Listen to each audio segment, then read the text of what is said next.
Hey guys, Justin here with D-Rash Productions. Today I want to tell you about this bow I made.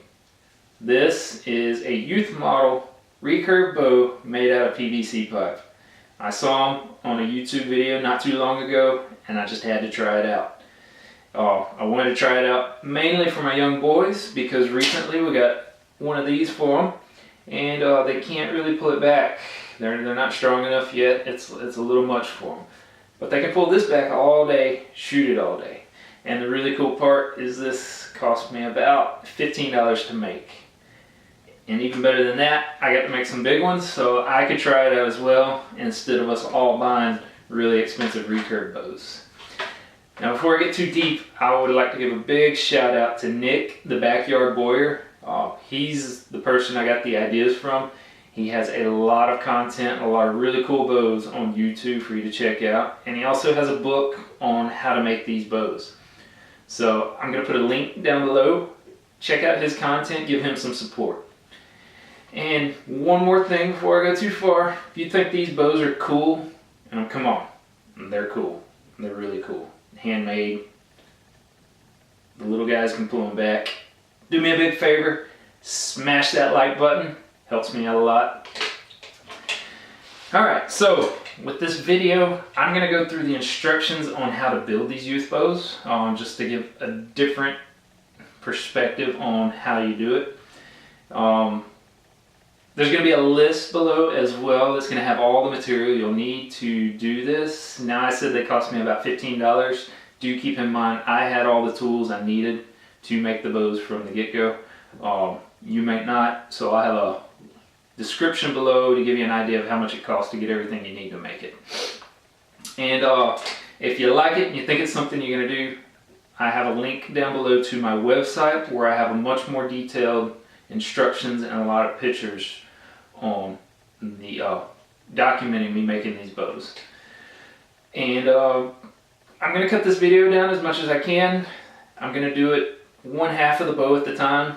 So there'll only be one part where I show you making the handle. Otherwise, I'm just going to show you how to make one limb, how to do the recurve, all of this. That way we cut down on a lot of time. You just repeat for the other side. Finally, before I get started, I think anybody can make this bow. It's pretty simple. My first one took me about 3 hours. And now it takes me about 1 hour down to. The really cool part is PVC. You can't really mess it up as long as you don't burn it. And if you mess a step up, you just reheat it and try it again until you get it right. So you don't have to keep starting completely over every time. So with all that, we're going to pause. I'm going to get set up and we'll get started.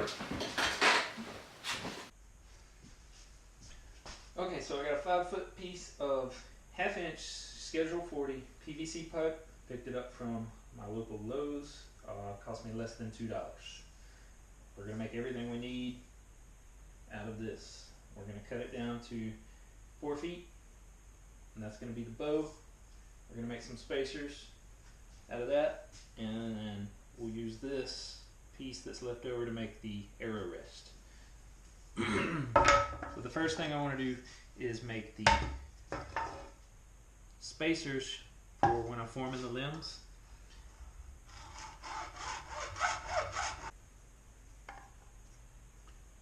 Three-quarter inch spacers. This will end up making about a 30-pound bow at 28 inches. For my boys' bows, I used a 1/2 inch spacer. That made it 20 pounds at 28 inches, and for their jar length at about 14.5 inches, they're pulling back 8 pounds.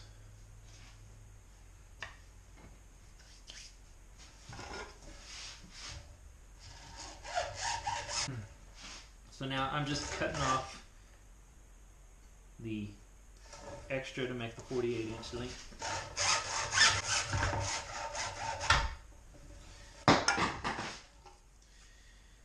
I'm going to leave that to the side. We'll use that in a little bit and I'll show you why.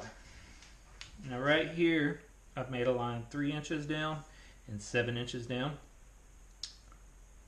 I'll explain this later. This part's going to be the recurve. I've come to the center of the bow. And so this is 24 inches from either end, and then measured out 3 inches from the center, both directions. This gives me a nice, good size handle. And then I've done the same thing on the other end, 3 inches from the end and 7 inches from the end.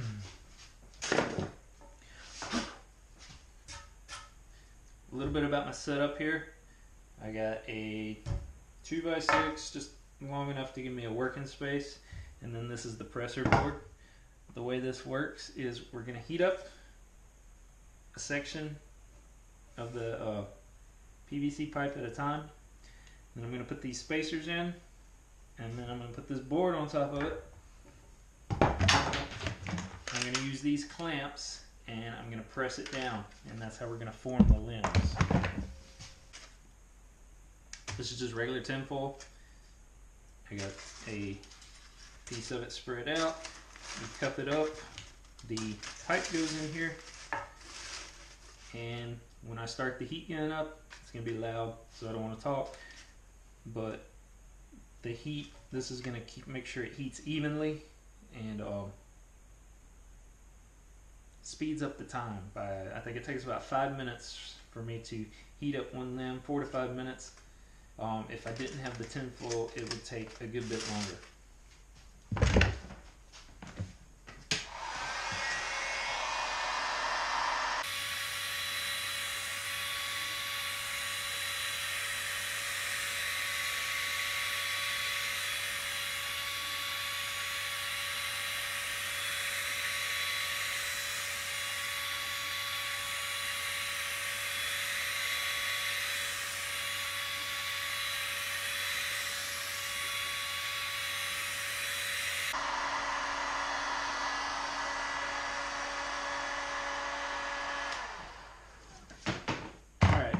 So you saw me picking up the tube, letting it flex. I do that to get a good idea of how hot it is, so I don't have to touch it with my fingers to press it, because it'll burn your fingers pretty well.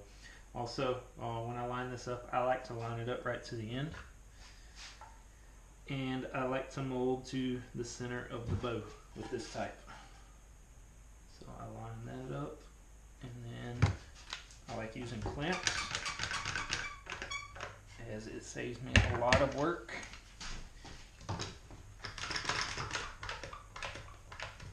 But you do not have to have clamps. You can hold the pressure down yourself.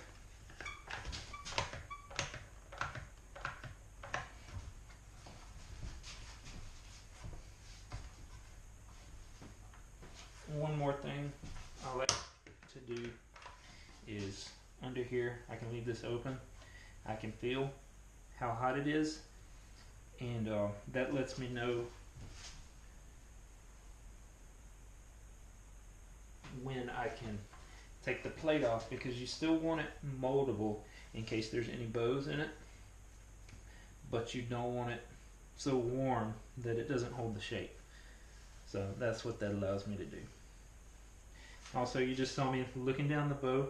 This is a really good chance you can make this to where there's a kink in it. You can work out a lot of the straightness issues from this point instead of having to work it after it cools down some.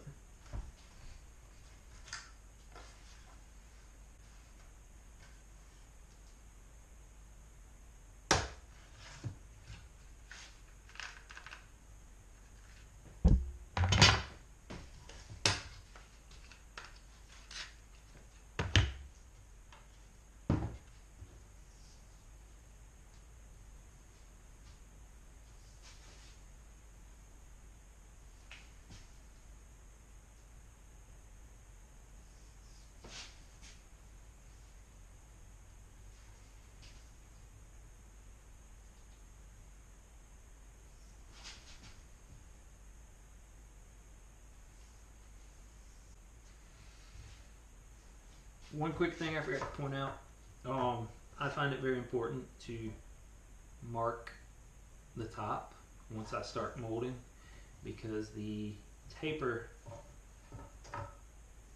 will stay uniform. So this this whole piece from here to here is flat, and the taper occurs here. So I want to make sure I keep this to the top, because when I mold my handle, I'm going to make my handle actually come up this way, because that way I'll have a flat profile for when my bow starts getting made. I'll actually be holding the bow like this. This will all be flat, and the bow will flex this way. So, mark the top. Now I'm going to start on the handle. I highly recommend gloves at this point. It allows you to work with the material a lot better. I'll be able to mold it while it's hot without burning my fingers.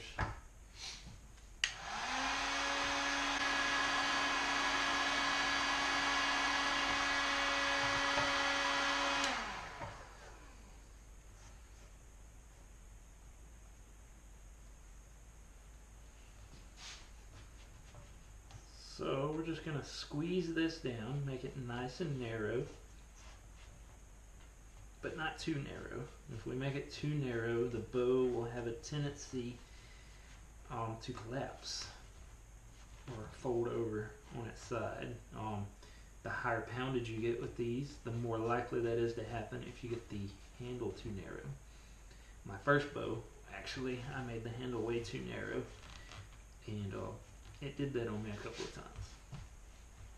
But that's the cool part, is we're going to fully build this and have it made up and test it before we do any painting.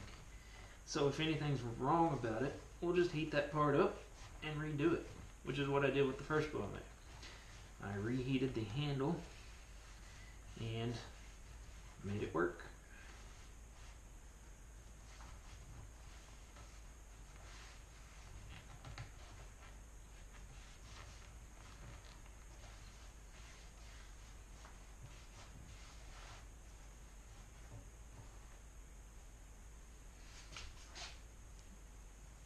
See how the handle curves over and goes in right through here. Now I actually didn't get as much as I wanted to here, but it's already hardened up. So being PVC, I just remold it.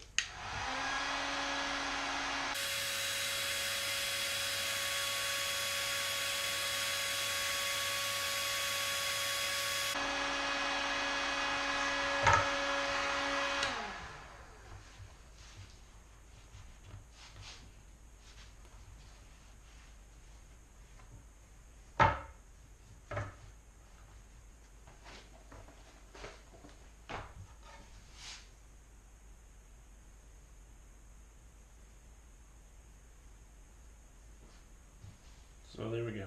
Much better this time around.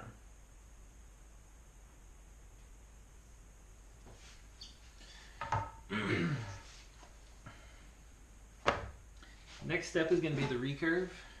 You need something round that we can use to mold the recurve around. I'm using this pot here.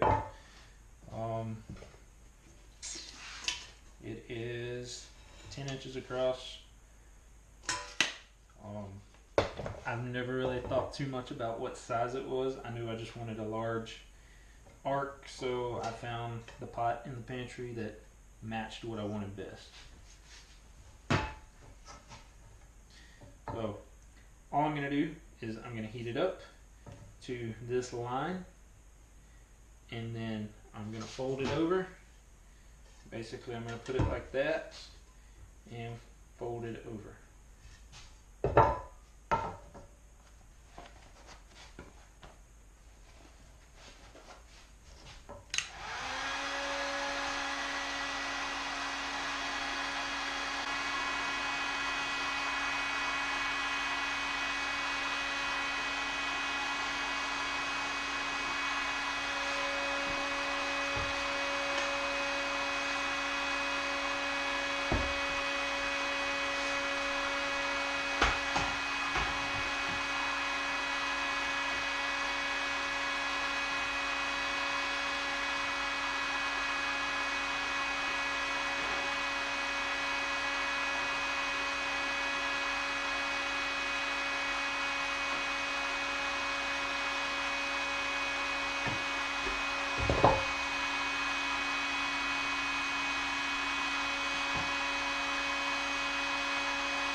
you go.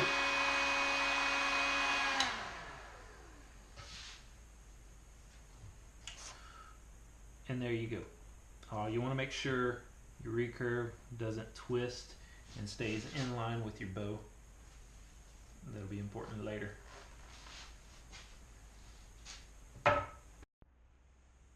Alright, so now I got both recurves done. One of them actually didn't turn out the way I wanted, so like I said, I just reheated it and did it again. Now I got it. I'm going to start on the string knocks. So what we're going to do is where we folded this, we're going to take this and smash it the other way so it makes a flat spot this way. I'm going to use this clamp after I heat it up because it gives me a nice repeatable pattern and I don't have to measure for it.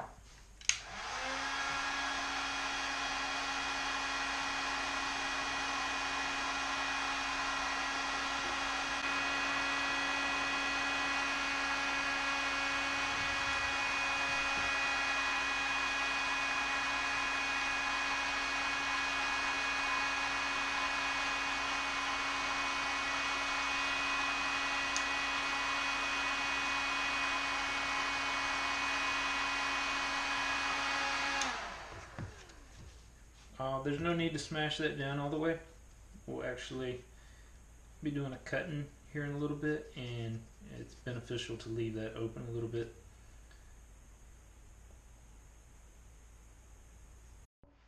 Alright, so now that I got both of these formed that way, you'll see I've drawn roughly a 45-degree angle. I go from the inside tip where it curves out that way. The same from where the tip curves out that way. And we're just going to cut this off here, cut that off there.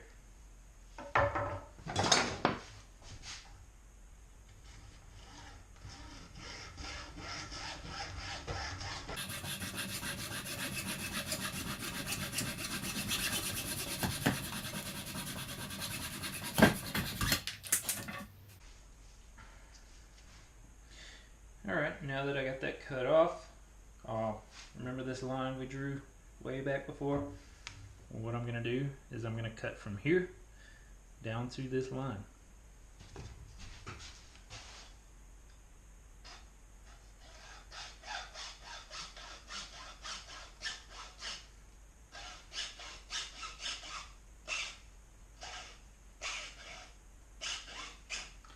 Make sure, especially when using the hacksaw, you keep this straight along the limb of the recurve. You want it right in the middle.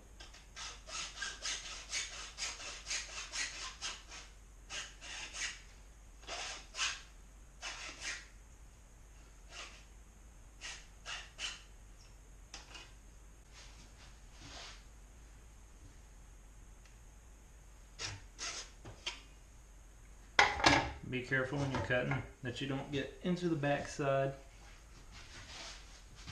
over here. So you're only cutting here. It's okay if it doesn't come down all the way. We're going to take care of this part with a file in a little bit after we mold it. In the next part, when I say mold, we're going to heat this up and we're going to flare it out, and it's going to create a channel for the string to sit in. Now this gets a little tricky here. You don't want to lose all this. Now you're going to heat up this area specifically. This is going to want to open up. If you heat this up too much, you will lose all of this, and you don't want to do that. So you want to make sure you're being very targeted with your heat, but you don't want to burn it either.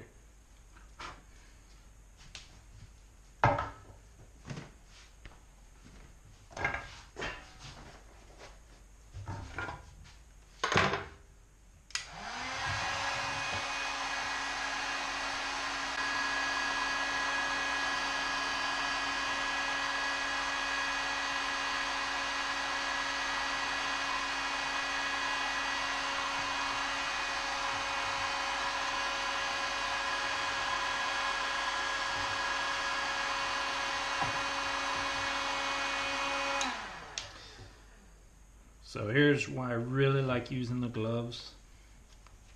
I found that just sliding my thumb down in this channel really gives it a nice opening. And the gloves allow me to do that without burning the heck out of my finger. And you see how that opened up a little bit? That's okay. I'll come back and address that.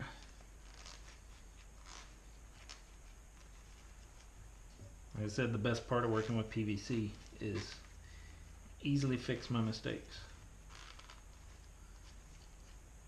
So now that's holding open. I'm going to heat this up a little bit and squeeze it back.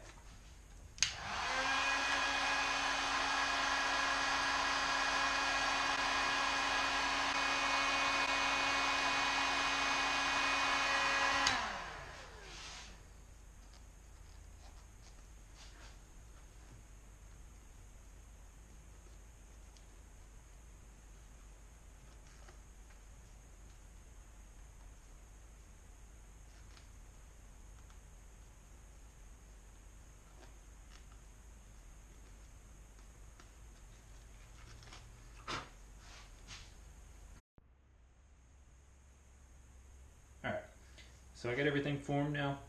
What I'm going to do next is start making the points, the knot point for the string with this chainsaw file. It's pretty much perfectly the size as the 550 paracord I'm going to use. Also, I'm going to do this channel here. The goal is to get all this smoothed out so there's no sharp edges that the string is coming in contact with.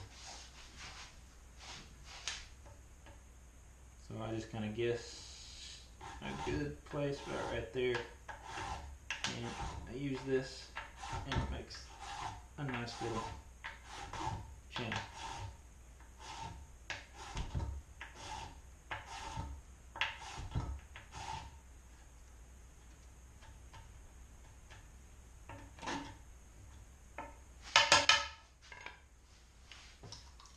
And then I like to use my knife. I will carve these out and smooth everything up.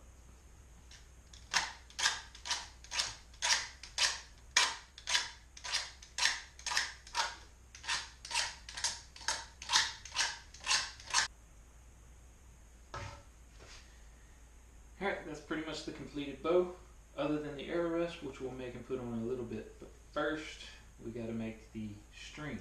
I'll be using 550 paracord. I've already tied the first knot because I want to show you what we're looking for here.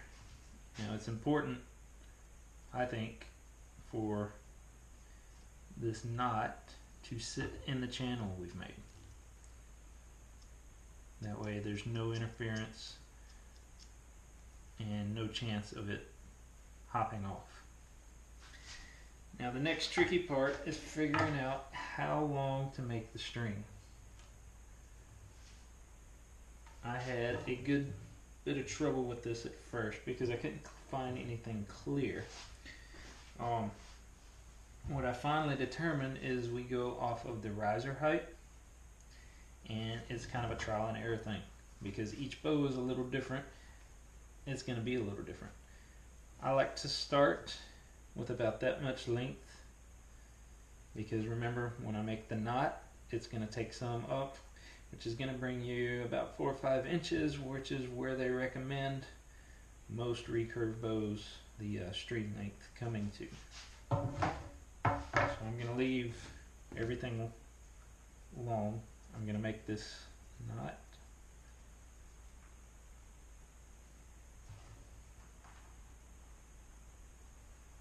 Pretty close, so it should fit in the channel. And then we're going to try it and see.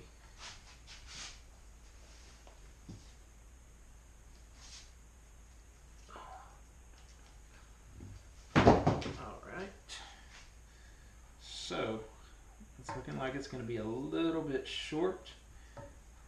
Let's check it out.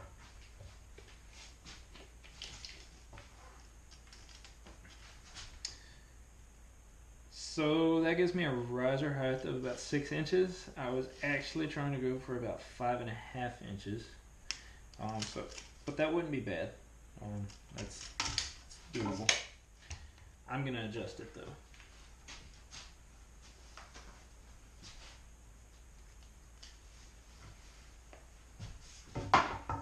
I'm going to make it just a little bit longer, and a little bit goes a long way here.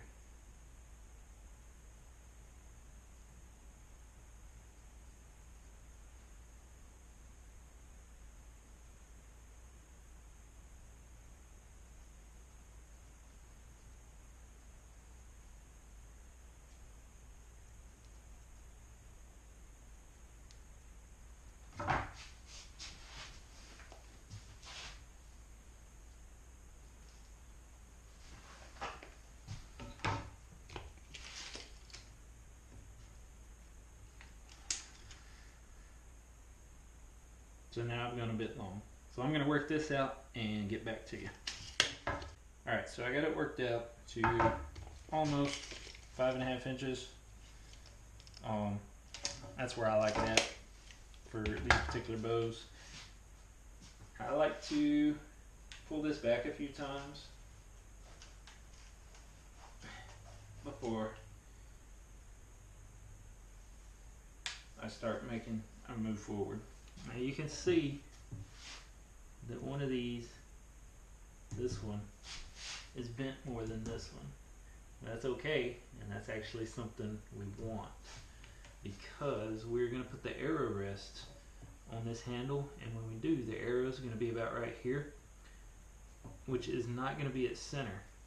So the limbs flexing that way is going to compensate a little bit for it being above center. So next, I need to show you how we make the arrow rest. I think it's about 3 inches. I just go down to the hacksaw bottoms out.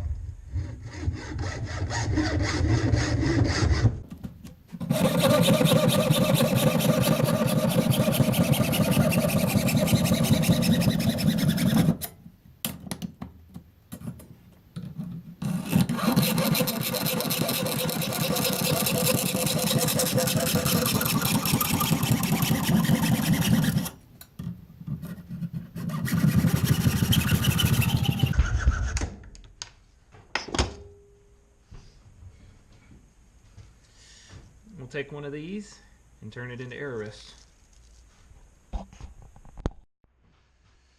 Alright, so I got these. I went ahead and chose the one I liked. I'm going to clean it up, or I've already cleaned it up. I'm going to smooth this out and make the channel where the arrow is going to rest, and then we're going to mold it.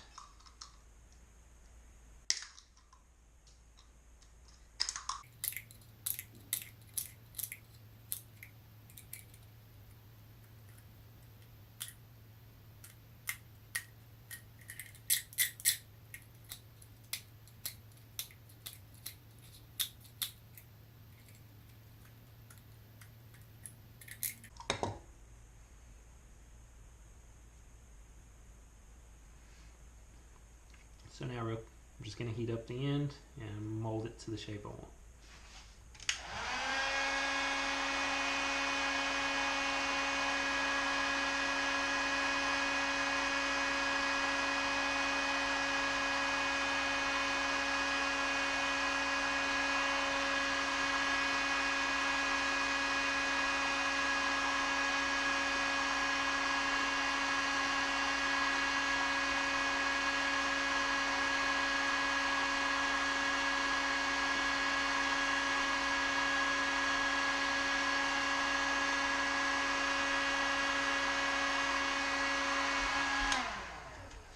Now that shape is going to allow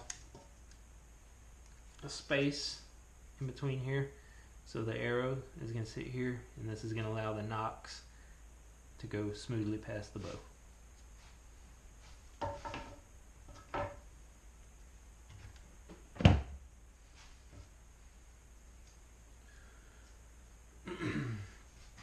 I talked about that being the top because it's got more curve, so I want to make sure my knock goes up and I keep all that straight so I don't get it backwards. And then all I'm going to do is pick the spot where I want it, and I'm just going to tape it. Just going to tape it there, and then we're going to go test file it.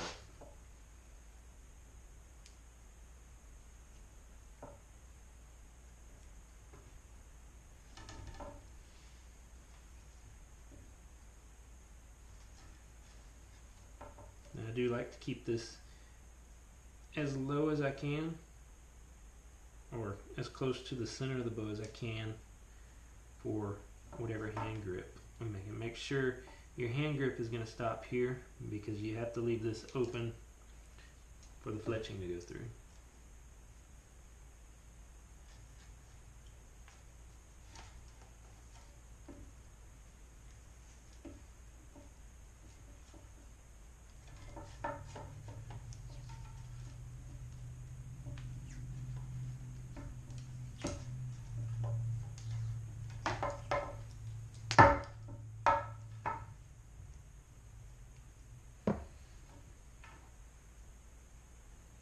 Alright, and there we go.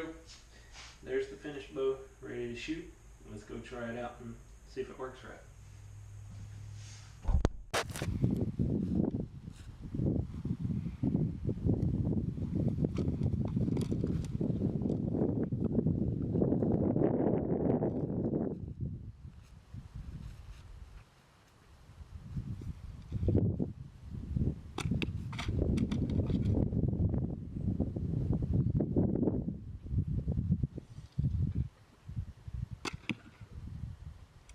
I'd say it works pretty good.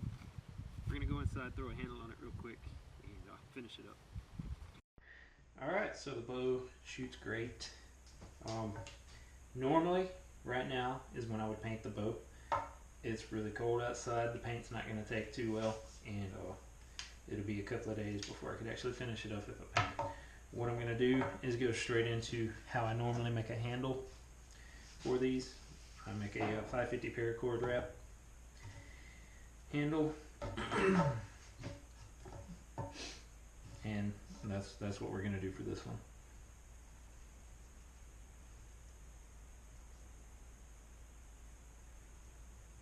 So I'm going to make this loop.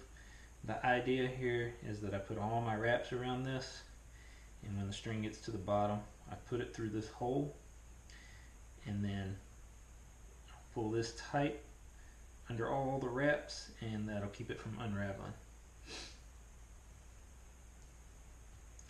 Shouldn't take but just a minute.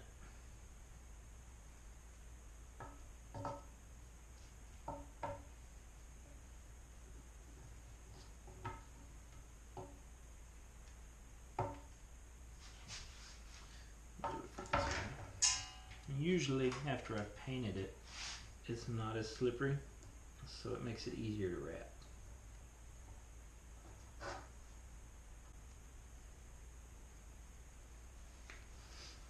So now I got it looped through, and I'm just going to pull this down. I like to use a pair of pliers, especially after I've painted it.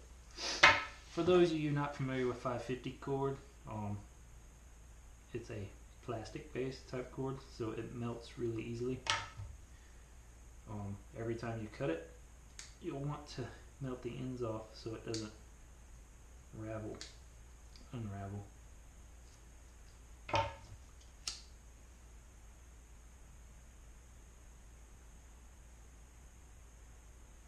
If you do this right, it will create, be careful if you got sensitive fingers. It's melted plastic, it will burn you. But if you do it right, you create a little bubble that will keep it from popping back through. And then this piece, I just like to cut it off as close as I can get it. Pretty much never see it again.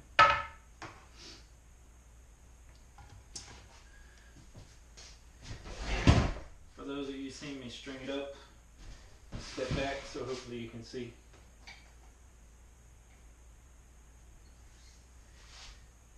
Put the curve or the recurve there, step over, and like that.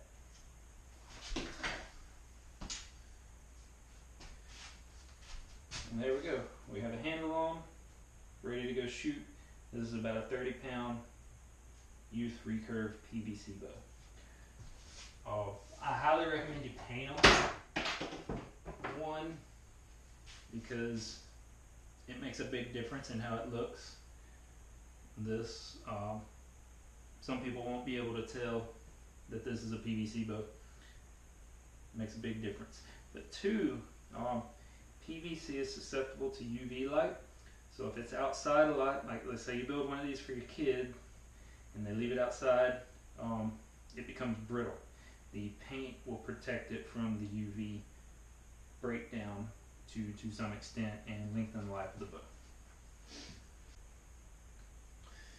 Alright, so there you have it. A youth 30-pound PVC recurve bow. I still stand behind, anybody can make this. It doesn't takes an afternoon, and you just keep remolding it until you get what you want. If you're interested in learning how to shoot a recurve bow or shoot like this, I know myself, before I shot one, I didn't know anything about it. I'm going to put another link down below to a video called The Push. It's a rather lengthy video, but it's got a lot of good information about shooting a recurve bow. Taught me a ton of stuff that I use now. And once again, if you thought this project was cool or it helped you in any way, please hit that like button and help me out. Later.